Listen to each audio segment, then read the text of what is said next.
तो है guys, video में एंड तक बने रहो, वीडियो को डर फुल वॉच सबको करें। लगता है। जनवरी के महीने में मसूरी की जमा देने वाली सर्दी के बीच एक आदमी आधी रात को बाइक से चलता चला जा रहा था। ठंड से उसके दांत किटकिटा रहे थे और तभी अचानक सामने कोई जानवर आ गया। उसने ब्रेक मारे और ब्रेक मारते ही उसकी बाइक फिसलती हुई बहुत दूर जाकर रुकी। उसकी किस्मत अच्छी थी कि वो खाई में नहीं गया, पर उसकी किस्मत इतनी भी अच्छी नहीं थी कि वो बच जाता, क्योंकि जब उसने उठकर सामने देखा तो वहां मधुवन भवन था, मसूरी का मशहूर किला। ये मैं कहाँ आ गया? जल्दी से भागो भैया। लेकिन अब उसकी 1000 कोशिशों के बाद भी बाइक स्टार्ट नहीं हुई और बर्फ गिरने लगी वो अलग। ठंड से बचने के लिए उसे मधुवन भवन के अंदर जाना ही पड़ा और अंदर जाते ही आवाज आई, এই দুর্গ আমার আর আমারই থাকবে। कौन है? আমি राजा शयन चटर्जी। वो आदमी बहुत डर गया और बाहर की तरफ भागा, पर तभी अचानक उसके सामने एक बहुत ही भयानक सा दिखने वाला आदमी प्रकट हुआ जो किसी राजा की तरह दिख रहा था। उसने बिना कुछ कहे उसे गले से पकड़ लिया और उसे हवा में उठाकर यूं फेंका कि वो सीधे खाई में जाकर गिरा। बची तो बस उसकी टूटी हुई बाइक और गूंजती हुई राजा शयन की भूत की हंसी। এই দুর্গা আমার और हमारी থাকবে। दिल्ली के एक मल्टीनेशनल कंपनी के ऑफिस में वीना, सीमा, रमन, ललित, जतिन और श्रवण काम करते थे। ये लोग अच्छे दोस्त भी थे और अक्सर साथ में मस्ती करते रहते थे। जनवरी की ठंडी दोपहर में जब ऑफिस में काम धीमा चल रहा था तो वीना ने अचानक एक आइडिया फेंका। सुनो, क्यों ना एक वीकेंड ट्रिप प्लान करें, मसूरी चलते हैं। मसूरी? वाह, बर्फ में मस्ती करने का मजा ही अलग होता है। और शराब। चुप रहे। हाँ, अगर कोई भूत प्रेत मिल गया तो मजा आएगा। तू खुद एक भूत है रमन, तुझे क्या भूत मिलेगा? तू बस बर्फ में फिसलने से बचना, बाकी सब ठीक रहेगा। तो क्या तय हुआ? मैं अपनी गाड़ी ले आता हूँ, सुबह जल्दी निकलते हैं। पहले बॉस से छुट्टी तो ले लो, वरना मसूरी जाने का सपना सपना ही रह जाएगा। बात हंसी मजाक में तय हो गई। अगले दिन सुबह जल्दी निकलने की प्लानिंग हुई। सभी एक्साइटेड थे, पर निकलते निकलते दोपहर हो गई। सभी श्रवण की गाड़ी में मसूरी के लिए निकल पड़े। रास्ते में चाय के ढाबे पर रुककर उन्होंने मस्त चाय पी और हंसी मजाक करते हुए सफर जारी रखा। जैसे ही देहरादून के करीब पहुंचे और पहाड़ दिखने शुरू हुए, ठंड का एहसास और बढ़ गया। सूरज भी ढल चुका था, पर तभी श्रवण ने अचानक गाड़ी रोक दी। अरे, गाड़ी के सामने कुछ दिखा, क्या था वो?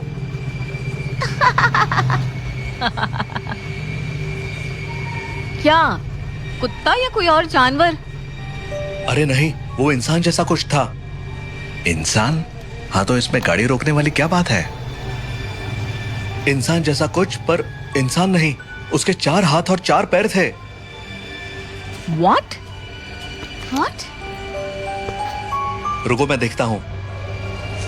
श्रवण गाड़ी से उतरकर टॉर्च लेकर देखने आगे बढ़ा। वो बढ़ते बढ़ते झाड़ियों के पास पहुंच गया और तभी अचानक किसी ने उसको झाड़ियों के अंदर खींच लिया और उसके चीखने की आवाज आने लगी। बचाओ! अबे ये क्या हो गया? जल्दी चलो, उसे बचाओ। वो सब लोग कार से उतरकर झाड़ियों के पास पहुंचे और झाड़ियां हटाकर देखने लगे। तभी उन्होंने देखा कि श्रवण सामने खड़ा हुआ जोरों से हंस रहा है। उल्लू बना आया, बड़ा मजा आया। उल्लू बना आया, बड़ा मजा आया। श्रवण, आर यू सीरियस? हम सबका दिल दहला दिया तुमने। अबे, मैं तुझे मसूरी के किसी पहाड़ से फेंक दूंगा, तू चल। Shravan, please never do this again. Shravan हंसता हुआ आकर वापस कार में बैठ गया और कार चलाने लगा। 1 और घंटे के सफर के बाद वो लोग मसूरी में अपने होटल पहुंच गए। उस रात मसूरी की ठंड में सभी अपने अपने कमरों में सो गए। अगली सुबह मसूरी की ठंडी और खुशनुमा हवा ने उनका स्वागत किया। सभी ने मिलकर दिन भर मसूरी घूमने का प्लान बनाया। कैंपटी फॉल, गन हिल और मॉल रोड की चहल पहल ने उनका मन मोह लिया।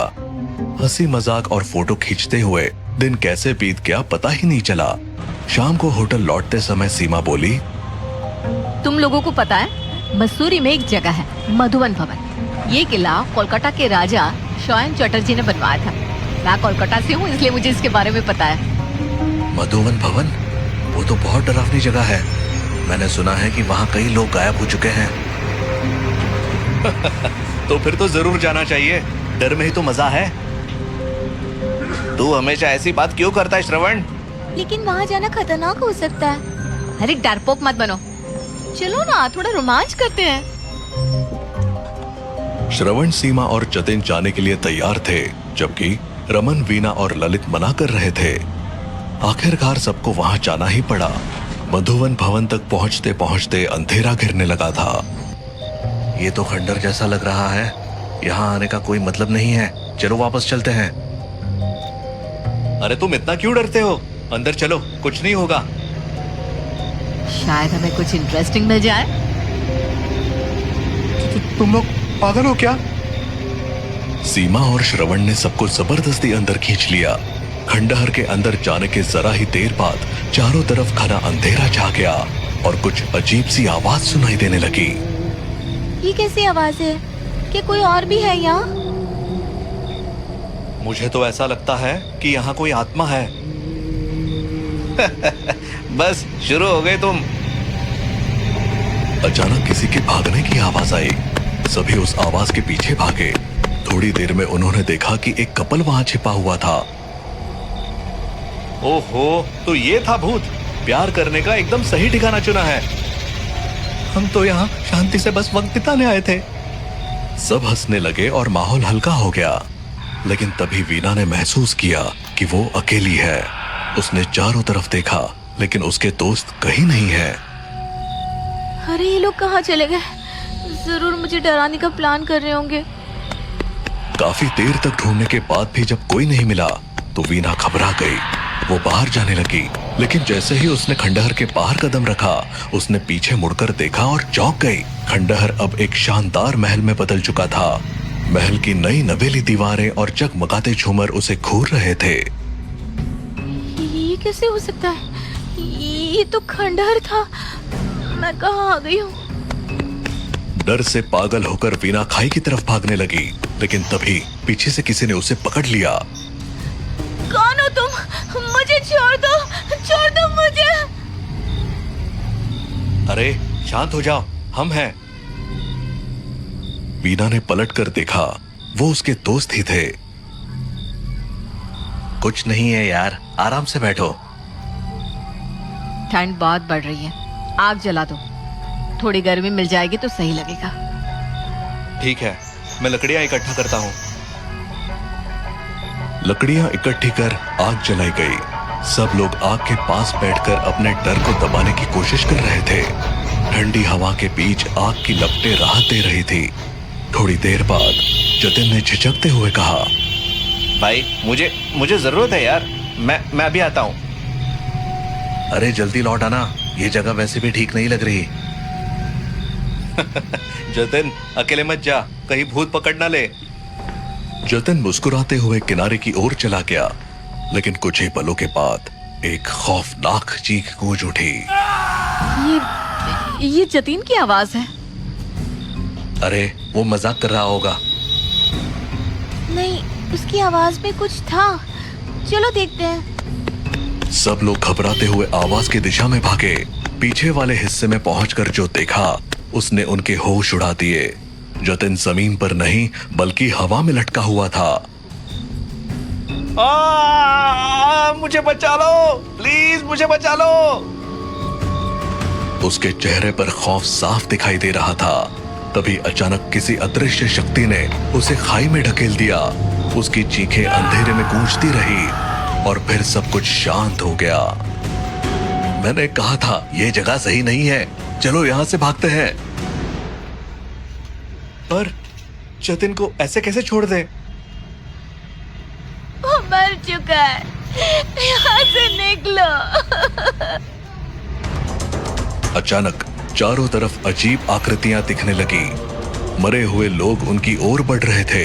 सब लोग किले के अंदर भागने लगे, लेकिन हर तरफ से भूतों ने उन्हें घेर लिया।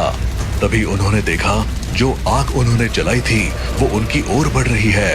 आग की लपटें भी किसी का रूप ले रही थी, मानो उन्हें निगलने आ रही हो।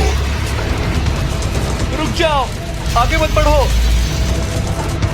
अचानक आग ठहर गई और तभी किले के बीच में एक डरावना साया प्रकट हुआ। ये कौन है? मैं राजा शयन चटर्जी का आत्मा हूँ क्या? और ये श्रवण मेरा वंशज है। सभी हैरान रह गए। श्रवण ने कांपते हुए कहा, ये झूठ है।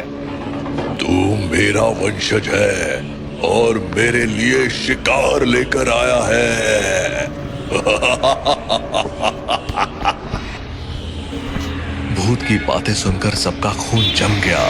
वो लोग श्रवण से बचने की कोशिश करने लगे, हालांकि श्रवण को खुद कुछ समझ नहीं आ रहा था। तभी राजा के भूत ने वीणा को पकड़ लिया और खाई की ओर घसीटते हुए ले गया। सब चीखते रहे, पर राजा ने एक झटके में उसे खाई में ढकेल दिया। मुझे मार डालो, लेकिन मेरे दोस्तों को छोड़ दो प्लीज। मैं पुलिस को कॉल करता हूँ। रमन ने मोबाइल निकाला, लेकिन नेटवर्क गायब था। उसने वीडियो रिकॉर्ड करना शुरू कर दिया, लेकिन तभी फोन हवा में उड़ने लगा। फोन सब कुछ रिकॉर्ड कर रहा था। राजा की आत्मा ने अचानक एक तेज रोशनी में बदलकर श्रवण के शरीर में प्रवेश कर लिया। अब श्रवण की आंखें लाल हो गई थी और वो पूरी तरह से राजा का अवतार बन चुका था। अब मेरी आत्मा को चैन मिलेगा, किंतु तुम देर सबाई के मरते होवे। सबसे पहले उसने रमन की गर्दन को इतनी ताकत से मरोड़ा कि उसकी हड्डियां चटकने की आवाज आई। रमन की आंखें बाहर निकल आई और वो वही ढेर हो गया। फिर उसने ललित को हवा में उठाया और उसे दीवार पर इतनी जोर से पटका कि उसकी खोपड़ी फट गई। खून की धार बह निकली। सीमा भागने की कोशिश कर रही थी, लेकिन श्रवण ने उसे पकड़ लिया और उसकी आंखों में अपने नाखून गाड़ दिए। उसकी चीखें किले में गूंजने लगी और फिर तो है गाइस, सब वीडियो पसंद आया शांत तो हो लाइक गया। शेयर कमेंट जरूर करो। चैनल में नए हो तो सब्सक्राइब करके बेल आइकन को जरूर ऑन करें। अब बस एक बचा है। फिर मिलते हैं लेकिन नेक्स्ट तभी राजा की आत्मा श्रवण के शरीर से बाहर निकल आई। श्रवण बेहोश होकर गिर पड़ा। जब उसकी आंख खुली तो उसने खुद को जेल में पाया। मैं निर्दोष हूँ। अरे मैं निर्दोष हूँ। ये सब राजा शयन चटर्जी का काम है। मेरी बात सुनो, मेरी बात मानो प्लीज। तुमने अपने दोस्तों की हत्या की और अब भूतों की कहानी सुना रहे हो। अब तुम हमेशा के लिए यही रहोगे। श्रवण ने चीखते हुए अपनी बेगुनाही साबित करने की कोशिश की, लेकिन उसकी बातें किसी ने नहीं मानी। उसे हमेशा के लिए जेल में बंद कर दिया गया।